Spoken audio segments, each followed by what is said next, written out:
हजारों मील दूर से इलाज। किसी भी दापट्री इलाज के लिए मरीज और डॉक्टर का एक दूसरे के सामने होना जरूरी है। पर एक माकदिया सुम नामक चीनी डॉक्टर ऐसे भी हैं जो कुआलालंपुर स्थित अपने घर से ही इंग्लैंड, नाइजीरिया, ऑस्ट्रेलिया आदि सुदूर देशों के रोगियों की चिकित्सा बोध संवहन पद्धति से करते हैं। यह अपनी मस्तिष्कीय विद्युत ऊर्जा से मीलों दूर के रोगियों की काया के तंतुओं को स्पंदित कर उनमें नई ऊर्जा भर देते हैं। कैसे करते हैं वो इलाज, यह अपने आप में एक पहेली ही है। चिकित्सा की दुनिया के कितने ही जाय चमत्कारों से आपका सावका पड़ा मरमाकन है। आपने ऐसे डॉक्टरी करिश्मे देखे हो जब डॉक्टरी कमाल ने मुदा होते जिसमें जिंदगी की धड़कने भर दी हो या कि डूबते दिल को सहारा देकर उबारा हो। डॉक्टर कमाल के इन सारे मामलों में रोगी और डॉक्टर का रूबरू होना लाजिमी होता है, लेकिन यहाँ आपकी मुलाकात एक ऐसे डॉक्टर से कराई जा रही है जिन्होंने मरीजों से रूबरू होना तो दूर रहा, उनकी कभी सूरत तक नहीं देखी। हजारों मील दर बैठे अपने रोगियों का इलाज करने वाले ऐसे डॉक्टर हैं 75 वर्षीय दबले पतले चीनी डॉक्टर मार्क टिग्सुम, जो पिछले 40 वर्षों से बोध संवहन के जरिए अपने रोगियों का इलाज करते आए हैं। कुआलालंपुर मलेशिया स्थित अपने घर से ही वह इंग्लैंड, नाइजीरिया, ऑस्ट्रेलिया, फ्रांस आदि सदर देशों के रोगियों की चिकित्सा करते हैं। डॉक्टर मम रात के 12 बजे अपने बिस्तर से उठ जाते हैं और मन हाथ धोकर तरोताज़ा होकर जा बैठते हैं एक दूसरे कमरे में अपनी पुरानी मेज के पीछे। वहीं से वह बैठे बैठे अपने रोगियों का इलाज करते हैं। 12 बजे से 2-3 बजे तक उनकी ये विचित्र चिकित्सा प्रक्रिया चलती रहती है। आप जानना चाहेंगे कि भला इतनी अधिक दूरी से वो कैसे इलाज करते हैं, तो इसका जवाब है दुरानुभूति। जी हाँ, वो दुरानुभूति के माध्यम से अपने मरीजों का सफल इलाज करते हैं। इस अद्भुत चिकित्सा पद्धति के बारे में डॉक्टर सुम का कहना है, उस समय मेरा मन पूरी तरह शांत रहता है। मैं 15 मिनट तक अपने एक रोगी का नाम मन में बार बार दोहराकर उसके स्वस्थ होने की प्रार्थना करता हूँ। इन 15 मिनटों में इस प्रार्थना के अलावा कोई और विचार मेरे मन में नहीं होता। यही इलाज का तरीका है। 8-10 रोगियों के स्वास्थ्य लाभ की कामना करके मैं 3-4 बजे तक सो जाता हूँ। डॉक्टर सुम का मानना है कि तीव्र ध्यान केंद्रण की अवस्था में उनकी मस्तिष्कीय विचार ऊर्जा मीलों दूर के रोगियों की काया के तंतुओं को स्पंदित करके उन्हें नई ऊर्जा से भर देती है। फलस्वरूप रोगी के मृत्यु तक सेल्स पुनर्जीवन प्राप्त कर लेते हैं और वर्षों से कष्ट झेलता मरीज स्वास्थ्य लाभ कर लेता है।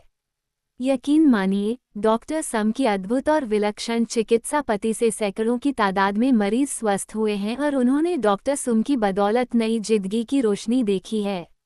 डॉक्टर सम की एक मरीज Shrimati Lucy brown Derbyshire, England, ने उन्हें लिखा था, आपने मेरे रोगों का सफलतापूर्वक इलाज करके मुझे वह सुख प्रदान किया है जिसकी अनुभूति मुझे अपने जीवन में कभी नहीं हुई थी। मैं अब पूरी तरह से स्वस्थ हूँ। एक तरह से देखा जाए तो स्मा महाशय डॉक्टर हैं भी नहीं, क्योंकि उन्होंने डॉक्टरी की कभी कोई औपचारिक शिक्षा प्राप्त नहीं की। कम से कम उनके कमरे में दीवारों पर टंगी डिग्री, डिप्लोमा सर्टिफिकेटों को देखकर तो ऐसा नहीं लगता। उनके कमरे में टंगा हुआ एक डिप्लोमा तो अमेरिकन कॉलेज ऑफ मिनोथेरेपी का है और दूसरा सीटेल अमेरिका टेम्पला बार कॉलेज का है, जहां से उन्होंने सन 1939 में कानून में डॉक्टरेट की थी। ये दीगर बात है कि बाद के वर्षों में उन्होंने यूरोपियन फेडरेशन ऑफ नेत्रोपैथ्स लंदन और इंटरनेशनल फेडरेशन ऑफ साइकोलॉजिस्ट्स एवं हिप्नोथेरापिस्ट्स लंदन की परीक्षाएं पास करके दक्षता प्रमाण पत्र जरूर हासिल कर लिए हैं। जाहिर है, डॉक्टरी की उन्होंने कोई औपचारिक शिक्षा नहीं ली और न कभी कोई प्रशिक्षण ही।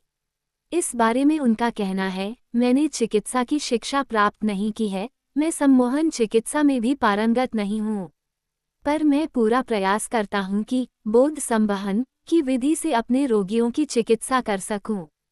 मेरे पास ज़्यादातर ऐसे ही केस आते हैं जिनका कोई डॉक्टर इलाज नहीं कर पाता। मैं एक समय में 10 रोगियों से अधिक का इलाज नहीं कर सकता हूँ।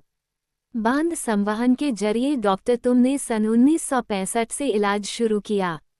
उनकी पहली मरीज थी ऑस्ट्रेलिया की एक निर्धन महिला जो कैंसर से पीड़ित थी। डॉक्टरों का कहना था कि उसकी हड्डियों में कैंसर के प्रारोभक चिन्ह प्रकट हो गए थे। उसके इलाज में काफी खर्च की जरूरत थी, जिसका प्रबंध करना उसके बूते की बात नहीं थी। इसलिए उसने डॉक्टर सुम को एक चिट्ठी लिखी और अपना इलाज करने की प्रार्थना की। इस तरह शुरू हुई डॉक्टर सम की आदाई चिकित्सा, जिसका सुपरिणाम भी शीघ्र ही सामने आया। 2 महीने की चिकित्सा के बाद रोगी महिला के बेटे रॉफ मेरार ने डॉक्टर सुम को अपनी प्रसन्नता व्यक्त करते हुए लिखा, अब मां की हालत में बड़ा सुधार हो गया है। अब वह अपने को पहले से आंधक स्वस्थ अनुभव करती है। कैंसर के प्रारंभिक लक्षण भी गायब हो गए हैं। पत्र के अंत में उसने डॉक्टर सम से प्रार्थना की थी कि वो इलाज जारी रखें, ताकि उसकी मां पूर्ण रूप से स्वस्थ हो सके। अपनी अनोखी चिकित्सा की पहली कामयाबी से डॉक्टर सुम को आस्था चिकित्सा में विश्वास हो गया और फिर उन्होंने कई लाइलाज कैस लिए और उनका सफल इलाज किया। उनकी एक अन्य मरीज श्रीमती मार्गरेट सा एसन, नाइजीरिया ने उन्हें लिखा, आपके बोध संवहन के इलाज से मेरा गठिया और स्नार्यावक तनाव एकदम दूर हो गया है। अब मैं एकदम स्वस्थ अनुभव करने लग गई हूँ। डॉक्टर सुम कभी भी अपने मरीज से प्रत्यक्ष भेंट नहीं करते और न ही इसके बदले फीस या कोई भेंट ही स्वीकार करते हैं। उनकी धारणा है कि यह अद्भुत क्षमता एक कुदरती करिश्मा है और प्रभु की इस असीम अनुकंपा का इस्तेमाल मानव सेवा में ही किया जाना चाहिए। जिस मरीज का केस डॉक्टर सम अपने हाथ में लेते हैं, पहले उसके पास एक साइको रे बैज मासिक किरण बिल्ला भेजते हैं और उसे पत्र से सूचित करते हैं कि किस दिन और किस समय वे उसके इलाज के लिए प्रार्थना करने वाले हैं। उस निश्चित समय पर रोगी को साइको रे बैज अपने पास ही रखना होता है और अपने स्वास्थ्य लाभ की कामना भी ईश्वर से करनी होती है। उसी समय में डॉक्टर सम की विचार ऊर्जा उसे स्पंदित करती है और धीरे धीरे 2-4 बैठकों में मरीज को प्रत्यक्ष लाभ होने लगता है और एक दिन रोग सदा के लिए गायब हो जाता है। जिंदगी की उम्मीद छोड़ बैठे हजारों मरीजों को डॉक्टर सम ने अपनी विलक्षण शक्ति से नई जिंदगी दी है और वे सब डॉक्टर सुम का यशोगान करते हुए अमन चैन से जी रहे हैं। कैसे अपना कमाल दिखाती है बोध संवहन की यह क्रिया, वैज्ञानिक इसे समझ नहीं पाए हैं।